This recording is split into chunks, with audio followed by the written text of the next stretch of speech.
History is rarely written by the silent. It is carved into stone by conquerors, painted in gold by emperors, and sung loudly by those who survived the battlefield. But the most profound shifts in human history were not always triggered by the clash of steel or the roar of cannons. Sometimes, the deadliest forces in the world were the ones no one bothered to look at. Imagine walking through the opulent corridors of an ancient Asian palace. Silk banners hang from the ceilings, incense burns in golden braziers, and powerful sultans, emperors, and warlords sit upon jewel-encrusted thrones, believing they hold the world in their palms. Yet, standing in the corners of these very rooms, sweeping the floors, pouring the wine, and cooling the air with massive palm leaves, are the invisible African men and women, stripped of their homelands, bound in chains, and sold across the Indian Ocean to serve the elite of the East. To the kings, they were property, mere tools of flesh and bone. They were seen, but never truly observed. They were spoken to, but never heard. And within that profound, blinding arrogance of the ruling class, a seed was planted. A seed of quiet, terrifying intelligence. These overlooked servants, these shadows of the court, would slowly weave themselves into the very fabric of foreign empires. They would build the most intricate, untraceable spy network the ancient world had ever known. They would mastermind assassinations that looked like divine retribution. They would orchestrate the fall of dynasties and place puppet kings on thrones, all without ever leaving a fingerprint in the annals of time. This is not just a story of survival. This is the masterclass of the unseen. If you feel the weight of these forgotten voices and wish to uncover more hidden truths that history tried to bury, please like this video, subscribe to our channel, and leave a comment below. Your support helps us breathe life back into the shadows. The journey begins now. The ocean was a vast, unforgiving expanse that swallowed names, memories, and futures long before it ever offered a glimpse of a foreign shore. For the countless souls taken from the vibrant heart of Africa, the crossing was not merely a physical displacement. It was a violent severing of the self. They were loaded into the dark, suffocating bellies of dhows and merchant vessels, their bodies pressed together in a terrifying symphony of grief, fear, and the rhythmic crashing of waves against wood. They were leaving behind ancient lineages, complex societies, and skies they had known since birth, bound for lands whose names they did not know, where their tongues would be alien and their existence reduced to a ledger entry. The shores of the Indian Ocean, from the bustling ports of Gujarat to the jagged coastlines of Persia, and further east into the dense, humid embrace of Southeast Asia, waited them not as a new home, but as a sprawling prison without walls. When their bare feet finally touched a foreign earth, they were met with the overwhelming sensory assault of unfamiliar spices, the cacophony of strange languages, and the scrutinizing gazes of merchants who measured their worth in gold coins and copper trade goods. They were the cities, the Habshas, the nameless laborers and exotic guards purchased to flaunt the wealth of Maharajas, sultans, and warlords. Yet, amid the profound trauma of this uprooting, a remarkable psychological endurance began to take hold. They realized quickly that in this new world, they were not viewed as human beings with complex inner lives. They were moving statues. They were expected to be strong, docile, and, above all, empty.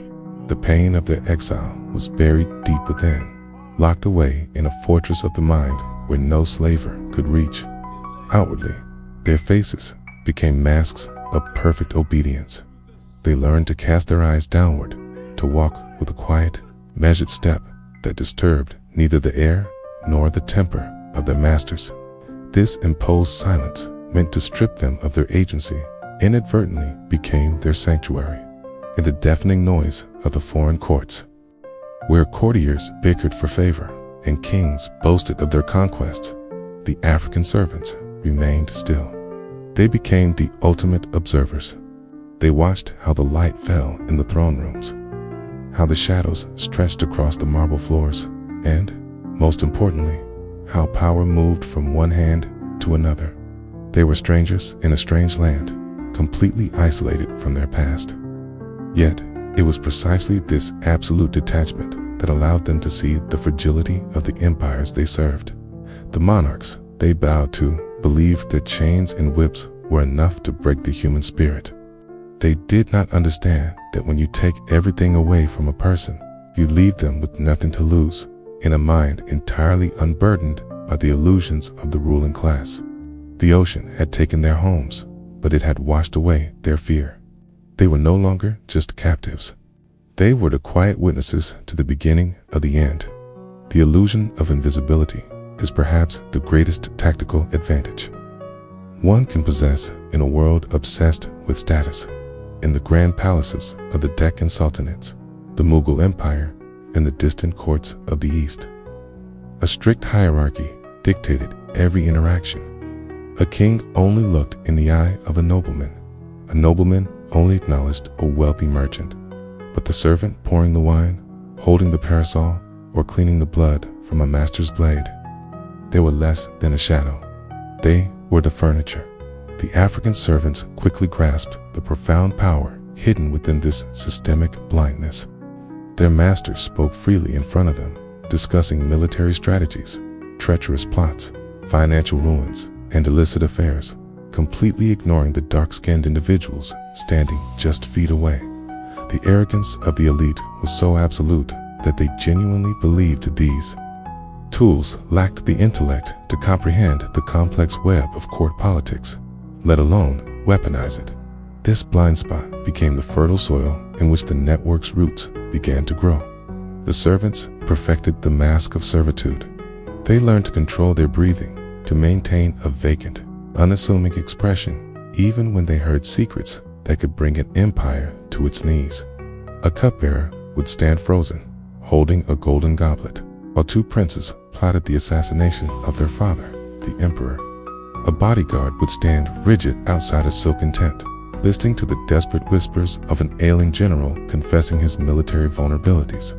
They absorbed everything, every piece of gossip, every logistical detail. Every map casually left unrolled on a table was committed to an ironclad memory.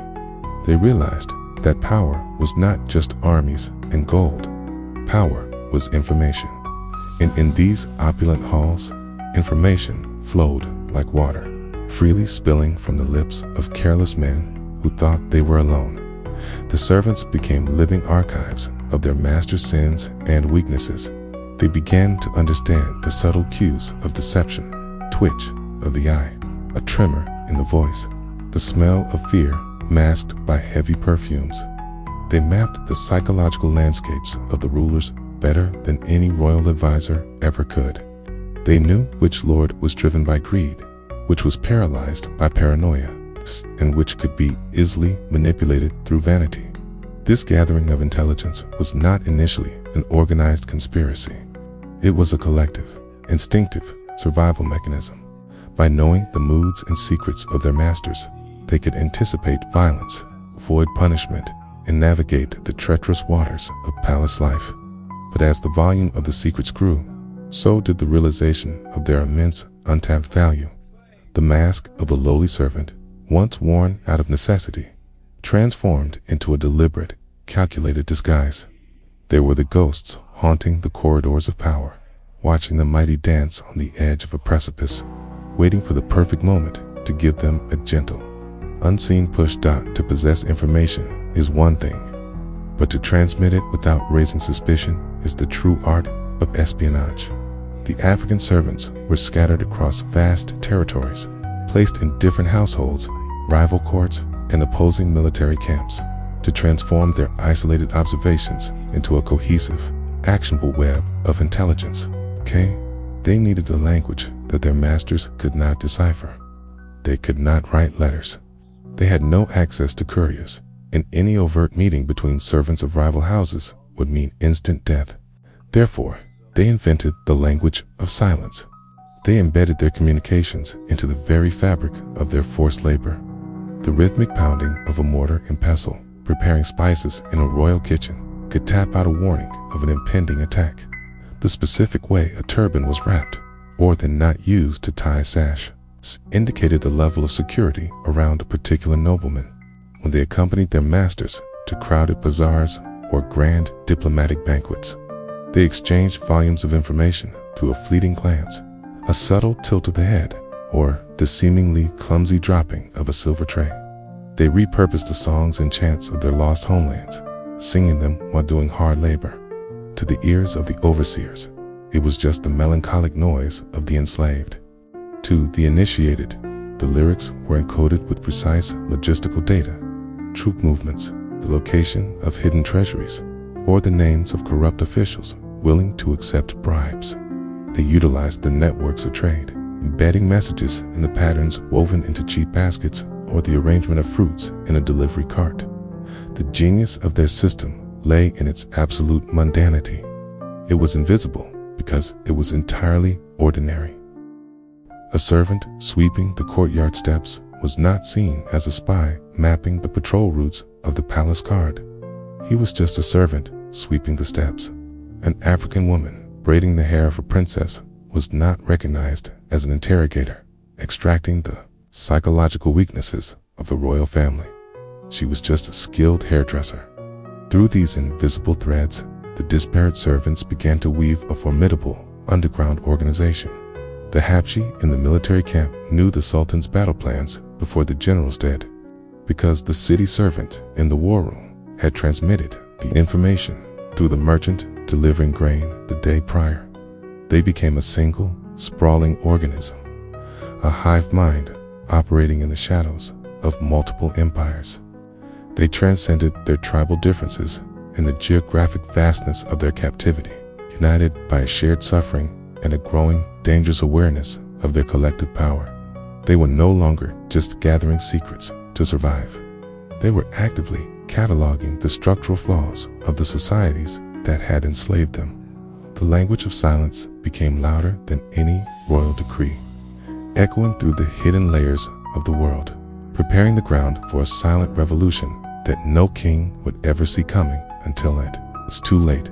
The physical architecture of an empire is designed to project power upward, culminating in the golden domes, the towering minarets, and the elevated thrones where monarchs sit in judgment. But beneath this visible grandeur lies a subterranean infrastructure that actually sustains the illusion of dominance. The kitchens, the stables, the laundry quarters, the armories, and the endless corridors traversed only by those who serve. It was within this sprawling, sunless underworld that the roots of the African intelligence network began to spread, anchoring themselves deep into the very foundations of Asian dynasties, like a vast, ancient mycelium stretching beneath the forest floor. The network had no single, vulnerable core that could be easily severed by a tyrant's blade. Instead, it was a decentralized, ever-expanding web of shared consciousness, bound together not by written oaths or formal hierarchies, but by the profound, unifying gravity of exile and survival.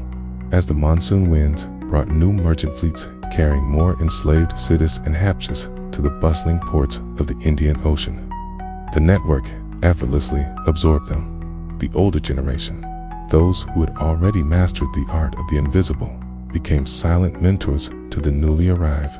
They taught the young and the frightened how to swallow their pride, how to blank their eyes, and how to turn their overwhelming despair into cold, calculating observation.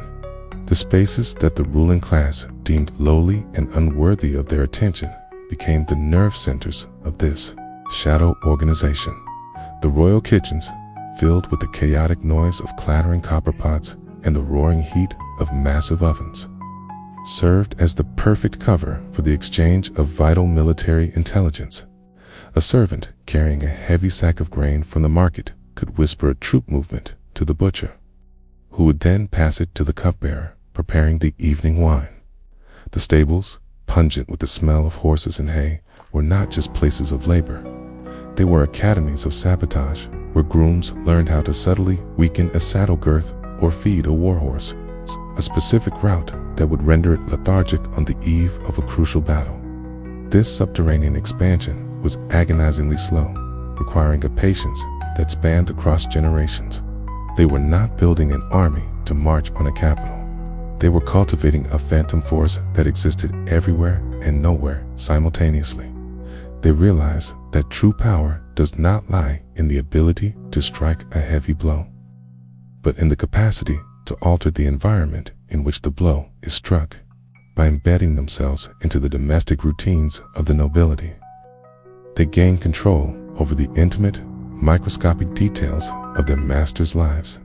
They controlled the temperature of the water the sultan bathed in, the exact spices that masked the taste of his food, the sharpness of the razors that touched his throat, and the heavy drapes that shielded his sleeping chambers from the outside world. The masters believed they owned the bodies of their servants, completely oblivious to the terrifying reality that the servants had taken quiet, absolute ownership of the master's environment. The roots beneath the earth had grown so thick, so deeply intertwined with the stones of the palaces, that if one were to try and pull them out, the entire empire would come crashing down upon itself. For decades, the network operated purely as an organ of intelligence, gathering secrets to protect its own, predicting political purges, and quietly shifting their most valuable members away from the households of doomed noblemen. But there comes a moment in the life of any shadow when it must solidify, when the sheer accumulation of potential energy demands a kinetic release. The transition from passive observation to active intervention was not born out of a sudden, fiery desire for rebellion, but from a cold, calculated necessity. The ruling class, in their endless games of supremacy, often crossed lines of cruelty that threatened the very fabric of the network's survival. The first untraceable blood was spilled not on a muddy battlefield, but in the serene, heavily guarded sanctum of a prominent warlord's private estate. This warlord, a man infamous for his brutal subjugation of both his enemies and his slaves, had begun to suspect a leak within his inner circle.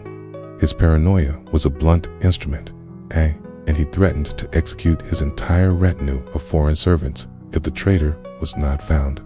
The network understood that they could not fight him with swords. A direct assault would be suicidal and would instantly expose their existence, leading to a mass slaughter. The solution required the absolute mastery of their invisible art. They had to execute an assassination that would be universally accepted by the empire. It's an act of divine fate, a tragic accident that left no room for suspicion. The planning was a masterpiece of decentralized orchestration. Over the course of a month, the servants mapped the warlord's every habit, every footstep, and every indulgence. They noticed that he favored a specific balcony overlooking a rocky courtyard, where he would stand alone every evening to watch the sun dip below the horizon.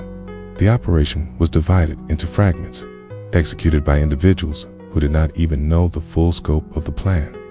A carpenter's assistant, brought in to repair the intricate woodwork of the palace, subtly altered the wooden pegs holding the balcony's railing, shaving them down just enough to compromise their structural integrity, but not enough to be visible to the naked eye.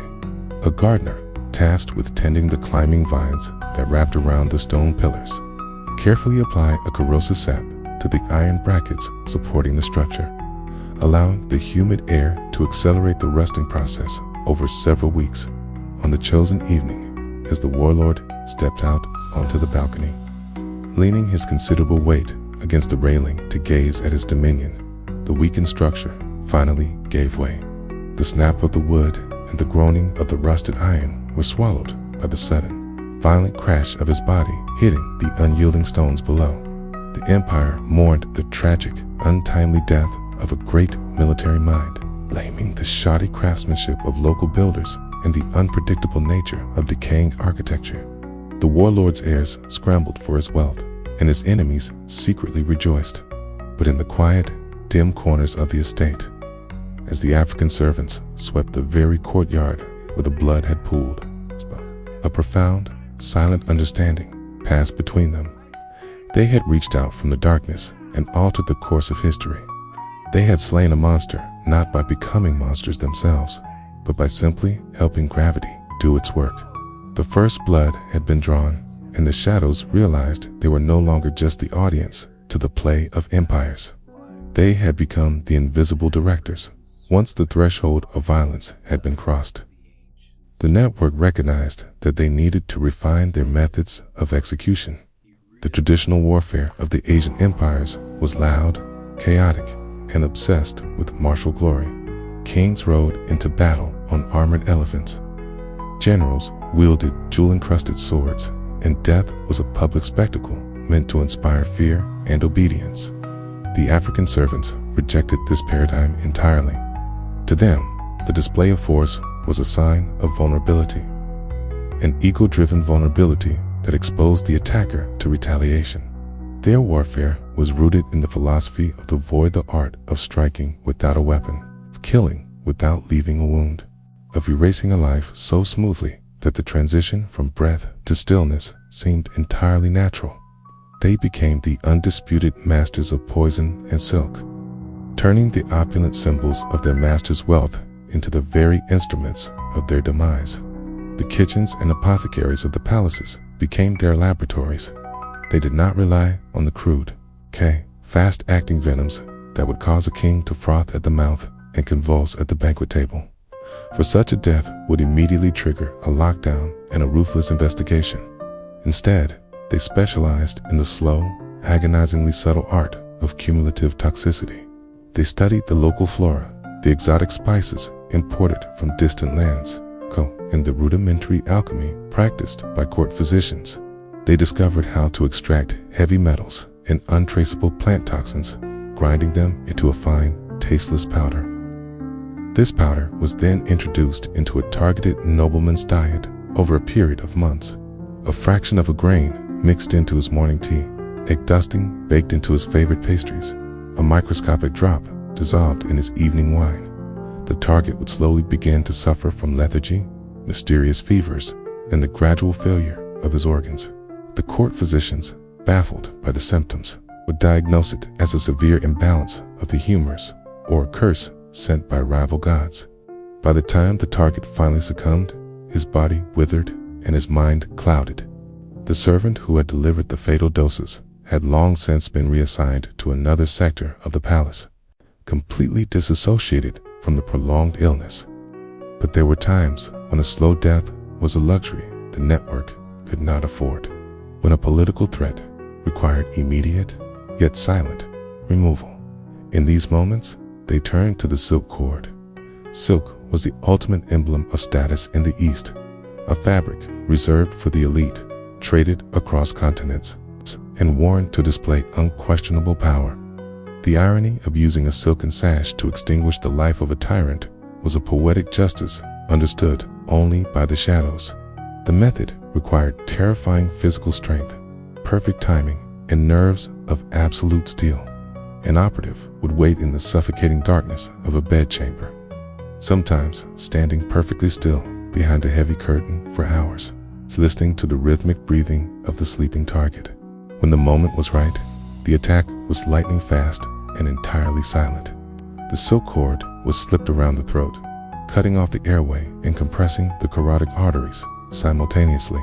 There was no struggle, no gasp for air, no spilled blood to stain the intricate Persian rugs. The target would fall into a deep, irreversible unconsciousness within seconds, passing from sleep into death without ever knowing they had been attacked. The operative would then arrange the body to look as though the master had suffered a sudden, peaceful failure of the heart in his sleep. The art of poison and silk elevated the network from mere spies to the ultimate arbiters of life and death. They did not conquer cities. They simply removed the men who ordered the cities to be conquered, leaving the world to wonder at the sudden, tragic fragility of kings. To sit upon a throne carved from ivory and gold is to view the world through a deeply distorted lens. Absolute power does not merely corrupt the soul. It actively isolates the mind, building impenetrable walls of flattery, terror, and deceit around the monarch. In the grand courts of the East, from the majestic palaces of the Mughals to the sprawling fortresses of the Deccan Plateau, the ruling elite lived within an echo chamber of their own divine right to rule. They were surrounded by sycophants who whispered only what the king wished to hear, and generals who painted every skirmish as a glorious conquest. But this manufactured reality created a fatal, gaping vulnerability, the absolute inability to perceive danger from below. The architecture of their arrogance dictated that a threat could only come from a rival king, a mutinous prince, or an invading army flying a recognizable banner.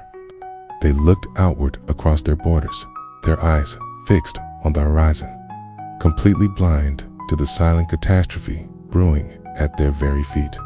The African servants were the ultimate beneficiaries of this colossal hubris. To the nobility, a man or woman bought in a slave market was not a human being possessing a soul, a memory, or an intellect.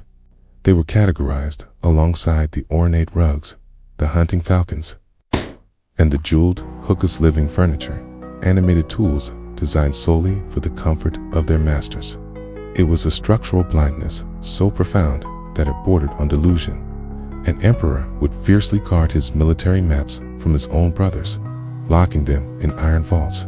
Yet, he would leave them unfurled on a table, while an enslaved Habshi quietly swept the floor beside him. The sovereign simply could not compute the idea that the illiterate captive holding a feather fan could possess the cognitive ability to memorize the topography of a battlefield. This profound underestimation was the greatest shield the intelligence network could ever ask for. The African operatives did not need to hide in the shadows. They were hidden in plain sight, cloaked in the degrading prejudices of their oppressors. They watched as paranoid sultans employed elaborate food tasters to guard against poison, never realizing that the tasters themselves, fellow captives bound by the silent brotherhood, were the ones administering the fatal, untraceable doses over months. They observed the devastating loneliness of power, noting how a terrifying warlord would weep in his private chambers, confessing his deepest fears and strategic insecurities to a mute concubine or a stoic bodyguard, believing his secrets were safe with those who had no voice. The network mapped the emotional topography of the ruling class with ruthless precision. They learned that a king's vanity was a far deadlier weapon than a siege engine.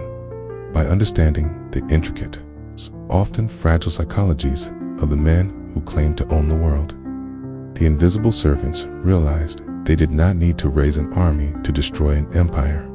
They only needed to exploit the massive, glaring blind spots of the men who ruled it, turning the oppressor's own towering arrogance into the instrument of his inevitable doom.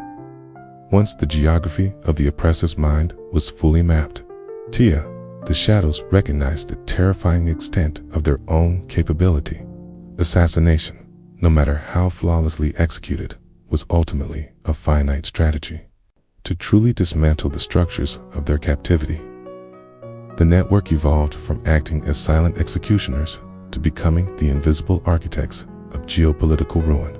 The grand chessboard of Asian politics was endlessly complex, driven by fragile alliances, ancient blood feuds, and the insatiable greed of rival factions. The African operatives, strategically positioned in the households of warring nobles, opposing generals, and neighboring monarchs, realized they held the most valuable currency in the known world, unadulterated truth. But truth, in the hands of the invisible, was not meant to enlighten. It was meant to be weaponized. The network began a systematic campaign of psychological manipulation, orchestrating conflicts with the elegance of a master puppeteer pulling strings in the dark. They understood that the most efficient way to eliminate two cruel masters was to subtly convince them to destroy each other. The execution of this strategy required a breathtaking level of coordination across vast distances, entirely reliant on their coded language of silence. An operative serving a paranoid sultan in one kingdom would carefully intercept a mundane, diplomatic letter from a neighboring state. Before resealing it, the operative would subtly alter a single word, transforming a formal greeting into a veiled insult. Simultaneously, an operative in the neighboring state would whisper a carefully crafted rumor into the ear of a gullible concubine, suggesting that the Sultan was massing troops at the border. The concubine would unwittingly pass the rumor to her lord. Paranoia, fed by forged evidence and perfectly timed whispers, would inevitably ignite into open warfare. The African servants would then stand silently at the edges of the war rooms, watching as the nobility drained their treasuries, slaughtered their own citizens, and exhausted their military strength over conflicts entirely fabricated by the shadows. They fed selective intelligence to the losing side, just enough to prolong the bloodshed, ensuring maximum devastation for both parties. In the chaos of these orchestrated wars, the network thrived. Borders became porous, allowing operatives to move freely under the guise of displaced refugees or transferred property. Oppressive overseers were drafted into armies and subsequently killed in battles designed by their own slaves. Wealth was quietly siphoned from chaotic supply lines to fund the network's expansion and secure the freedom of their most vulnerable members. They became the ultimate war profiteers, not dealing in gold or territory, but in the destabilization of the very systems that held them in chains. It was a poetic, devastating form of vengeance. The empires that had violently ripped them from their ancestral lands were now tearing themselves apart, oblivious to the fact that the invisible hands guiding the slaughter belonged to the very people they had enslaved. Yet, to wield such godlike influence over the fate of nations from the crushing depths of servitude required more than just tactical brilliance. It demanded an unprecedented, almost terrifying level of psychological discipline. An underground organization possessing the power to dethrone kings and incite wars could easily be consumed by the intoxicating poison of its own success. To prevent the network from collapsing under the weight of its own power, a brutal, compromising philosophy was forged in the darkness, a code of conduct designed to completely annihilate the human ego. In a world where emperors built towering monuments to ensure their names would echo through eternity, and where warriors threw away their lives for a fleeting moment of battlefield glory, the network's highest virtue was to be entirely forgotten. The code of the unseen dictated that absolute anonymity was the only guarantee of survival. An operative could mastermind the fall of a 500-year-old dynasty. Yet they were forbidden from ever claiming credit, even among their closest brethren. There were no medals awarded in the shadows, no songs sung for the victorious, and no names carved into hidden stones. To seek recognition was to invite exposure, and exposure meant the agonizing death of the entire collective. The initiates who joined this silent brotherhood had to undergo a profound spiritual death, willingly erasing their individuality to become a single, fluid drop in a vast, dark ocean. They swore oaths bound not by blood, but by the shared, unspoken trauma of their exile. The laws of the network were mercilessly enforced from within. If an operative allowed their personal desire for revenge to jeopardize a wider operation, or if they showed even the slightest hint of pride that could draw the gaze of a master, the response was immediate and absolute. The network policed itself with a chilling efficiency. An operative deemed compromised or reckless would quietly disappear, a victim of the very poisons and silken cords they had mastered. This internal ruthlessness was not born of malice, but of a profound, tragic love for the collective survival. They understood that the life of one was meaningless compared to the survival of the many. This total submission to the code created an army of ghosts, individuals who moved through the world without leaving a footprint, who felt no need to boast, and who found their only validation in the silent, crumbling ruins of the empires they secretly despised. They redefined the concept of heroism, stripping it of its loud, violent pageantry and replacing it with a cold, terrifying humility. The code of the unseen ensured that the greatest spy network in human history would remain exactly that, a phantom force, a rumor whispered in the wind, a nightmare that the kings of the East could never wake up from, because they could never prove it was real. The closer one stands to the absolute center of power, the more blinding the radiance of authority becomes. Yet for those who are woven from the fabric of shadows, the brightest and most heavily guarded rooms offer the most profound places to hide. The outer walls of the royal palaces were heavily fortified with stone and iron, guarded by regiments of elite soldiers whose loyalty was bought with vast estates and chests of silver. But the ultimate paradox of imperial security lay in its innermost sanctums. The emperors, sultans, and maharajas, paralyzed by the perpetual fear of assassination from their own ambitious bloodlines and rival nobles, trusted no one who possessed political standing.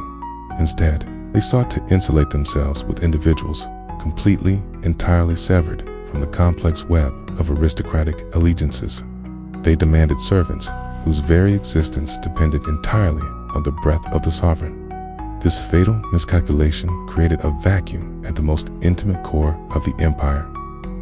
A vacuum that the African intelligence network was exceptionally prepared to fill. Over decades, the network orchestrated a masterful, generational infiltration of the most sacred and restricted spaces within the royal households. They did not breach the gates with battering rams. They were invited into the royal bedchambers, carried in on palanquins of profound imperial ignorance. The process of placing an operative into the inner circle was a triumph of extreme psychological conditioning and infinite patience. A young city or Habshi captive, identified early by the network's elders for their unbreakable composure and eidetic memory, would be systematically groomed. They were taught to suppress every micro-expression of intelligence, to project an aura of absolute, dog-like devotion, and to endure physical and psychological humiliations without a single flicker of resentment in their eyes.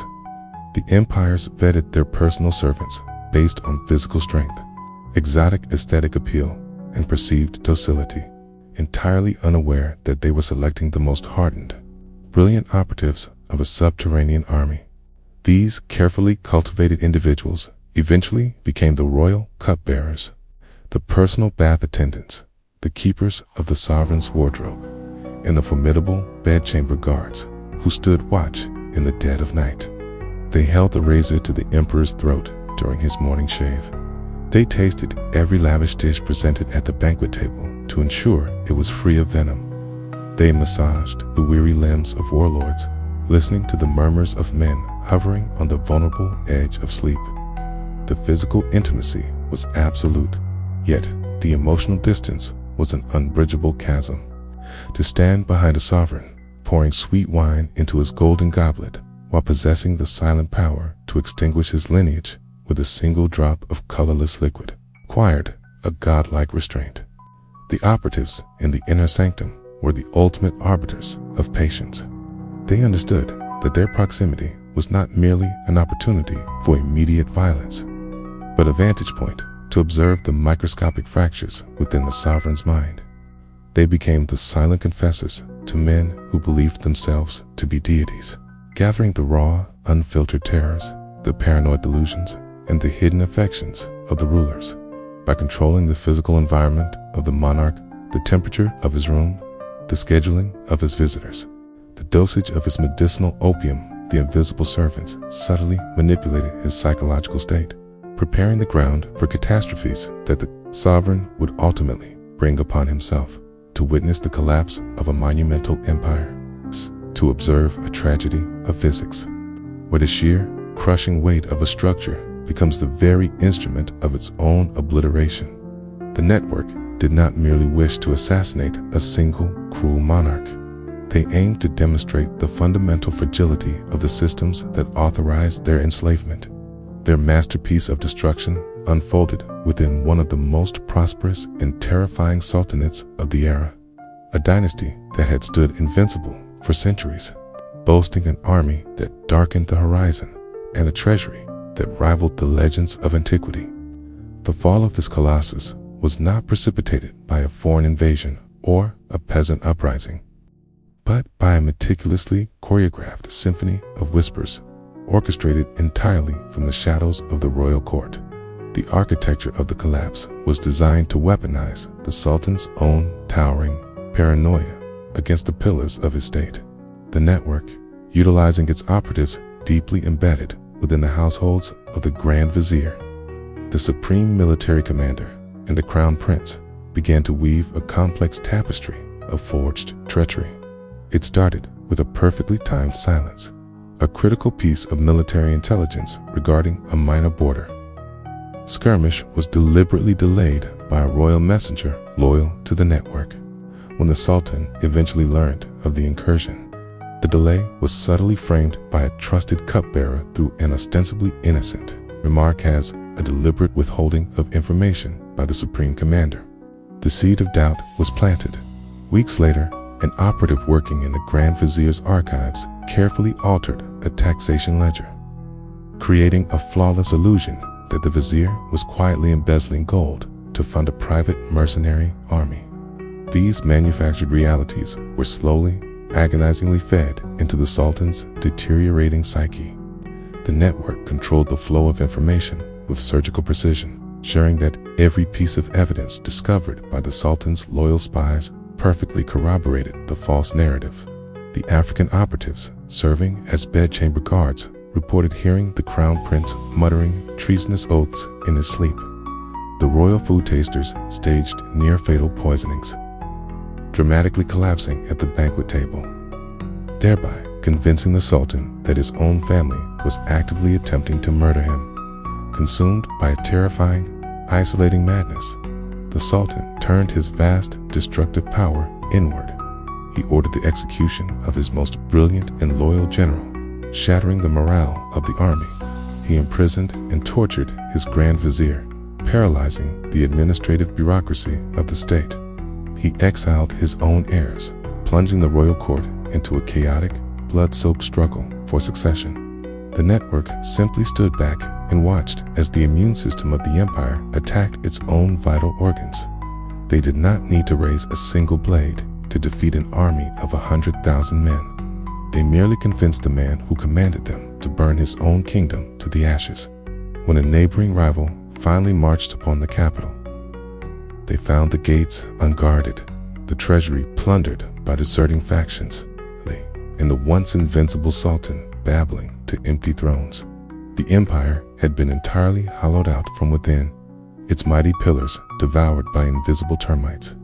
As the city burned and the conquerors claimed the ruins, the network of servants quietly blended into the chaos of the displaced population, walking out of the crumbling gates with their heads bowed, carrying the terrifying, unwritten triumph of their silent war in their hearts. Yet, the manipulation of fate and the dismantling of empires exacted a devastating toll that no amount of strategic brilliance could circumvent. The romanticized illusion of espionage is one of flawless execution and effortless escapes, but the reality of the shadows is a grinding, soul-crushing machinery that demands an agonizing tribute of human suffering. The operatives of the network were not untouchable phantoms. They were flesh and blood, constantly balancing on the razor-thin edge of discovery in environments designed to brutalize them. The price of their invisible war was paid in the currency of profound isolation, unspeakable physical torment, and a tragic necessity of absolute ruthlessness toward their own kin. Despite their masterful caution, there were inevitable moments of failure. A cipher misunderstood, a forged seal inspected too closely by a paranoid official, or a momentary lapse in the mask of servitude could instantly expose an operative to the apocalyptic wrath of their masters. When an operative was taken by the royal torturers, the true, terrifying strength of the network's discipline was tested. The dungeons beneath the palaces were theaters of unimaginable cruelty, where the state employed every barbaric instrument to extract confessions and dismantle conspiracies. The captured African servants were subjected to agonies meant to break the human spirit into jagged, screaming fragments. Yet, the history of these dark, subterranean cells is marked by an eerie, haunting silence. The code of the unseen, drilled into their minds from the moment of their initiation, demanded that the pain of the individual must be entirely swallowed to protect the existence of the many. They endured the tearing of flesh and the breaking of bones with the stoicism that terrified their interrogators, taking the names of their brethren and the secrets of the network to their graves. But the physical torture was arguably less devastating than the psychological burden borne by those who remained undiscovered. The operatives were forced to live a perpetual, exhausting lie, constantly suppressing their humanity, their intellect, and their very souls to maintain the facade of the empty vessel. They lived among their enemies, serving the men who slaughtered their people, smiling at the hands that held their chains. To destroy a monolith is an act of profound anger, but to hollow it out and wear it as a disguise is the absolute pinnacle of strategic mastery. As the decades bled into centuries, the African intelligence network evolved beyond the sheer, nihilistic desire to simply burn the empires of their captors to the ground. They observed the cyclical nature of power, how the assassination of a cruel tyrant merely created a vacuum inevitably filled by another, often more paranoid and vicious ruler. The shedding of blood, while momentarily satisfying, did not fundamentally alter the machinery of their oppression. Thus, the shadows transitioned from being the silent executioners of the state to its invisible architects. They realized that the ultimate revenge was not the destruction of the throne, but its absolute subjugation. They became the silent kingmakers. This required a paradigm shift so audacious that it defied the very natural laws of the ancient world. The operatives, embedded deep within the royal courts, ceased looking for ways to kill the strong and instead began searching for ways to elevate the weak. They scanned the sprawling, treacherous family trees of the ruling dynasties, bypassing the brilliant generals and the charismatic crown princes. Instead, their eyes fell upon the neglected, the illegitimate, the soft-spoken, and the easily manipulated. A third son of a concubine, a prince addicted to opium, or a young heir paralyzed by his own insecurities, became the perfect vessels for the network's ambitions. The orchestration of a puppet's ascent to the throne was a masterpiece of geopolitical manipulation. The network would systematically clear the path for their chosen pawn. Rival heirs would suddenly succumb to mysterious, wasting illnesses. Highly competent grand viziers would be implicated in flawless, fabricated treason and subsequently executed.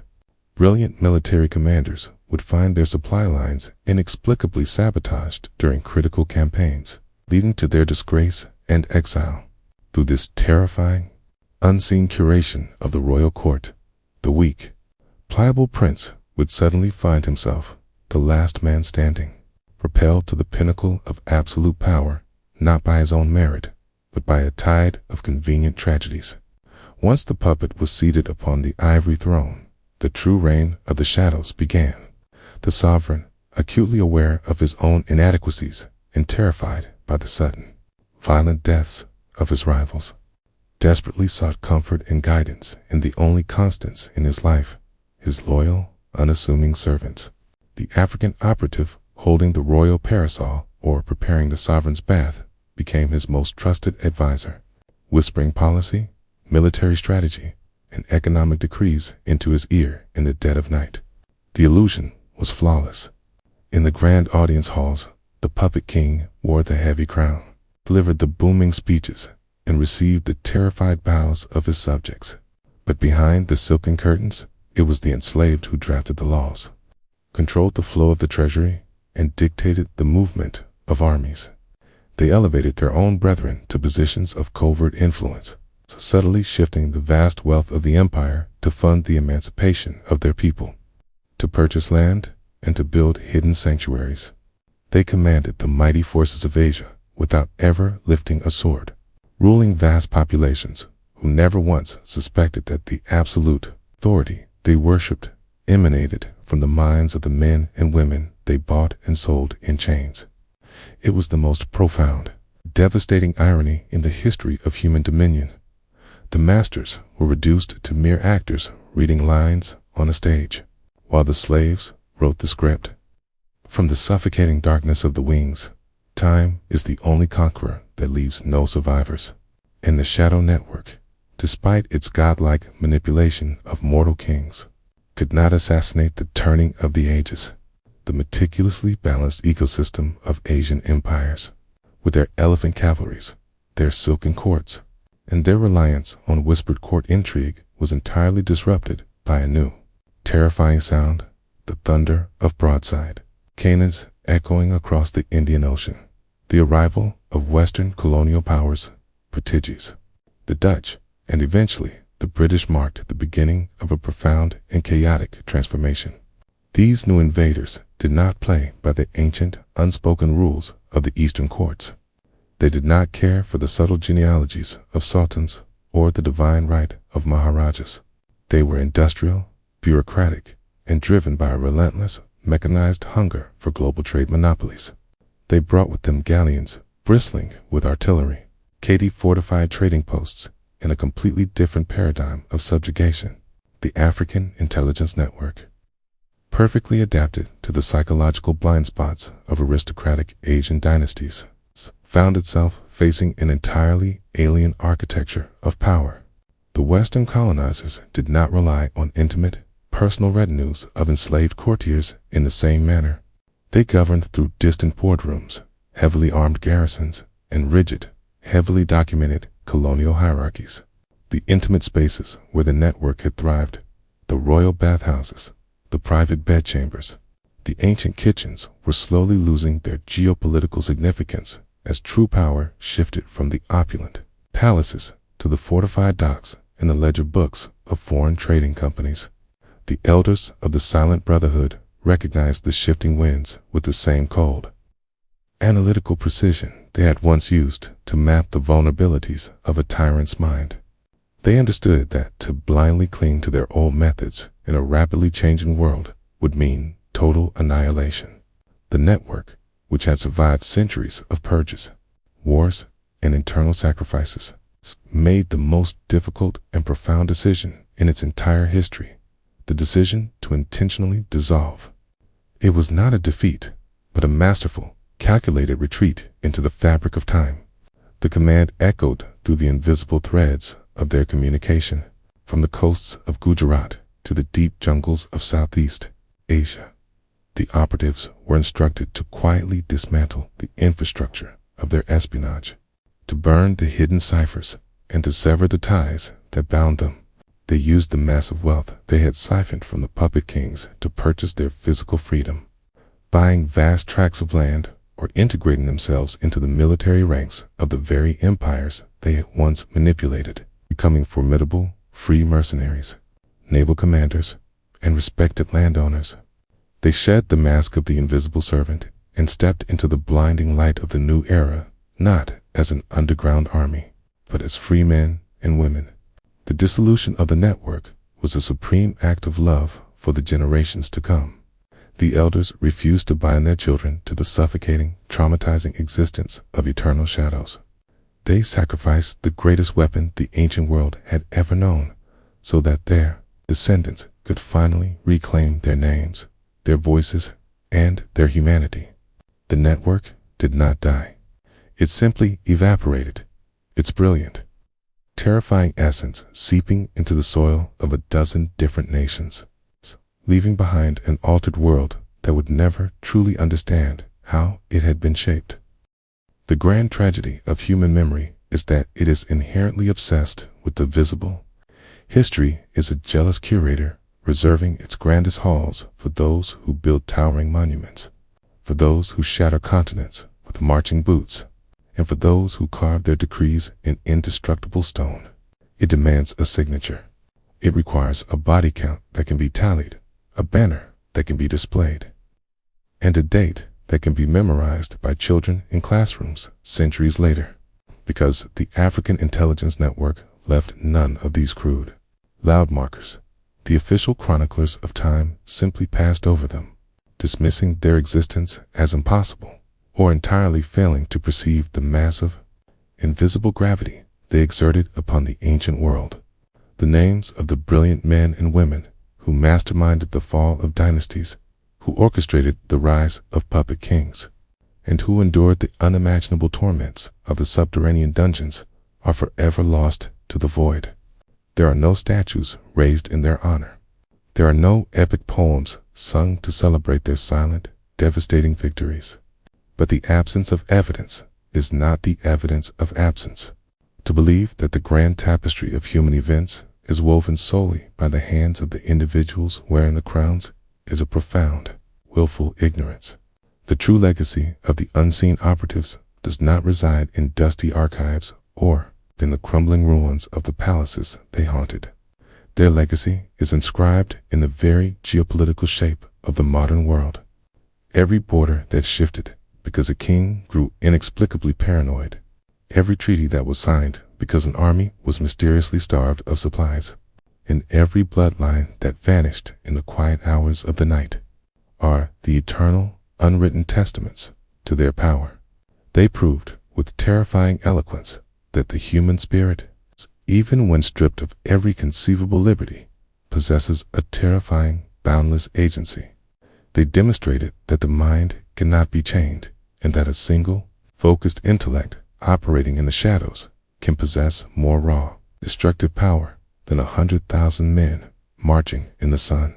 As we walk through the opulent museums of today, gazing at the golden artifacts of fallen Eastern empires, we must look past the shining jewels and the rusted swords. We must look into the dark, empty spaces in the corners of the display cases.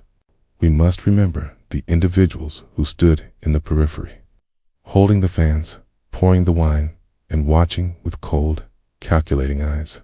They were the architects of the invisible, the masters of the void, and the silent arbiters of fate.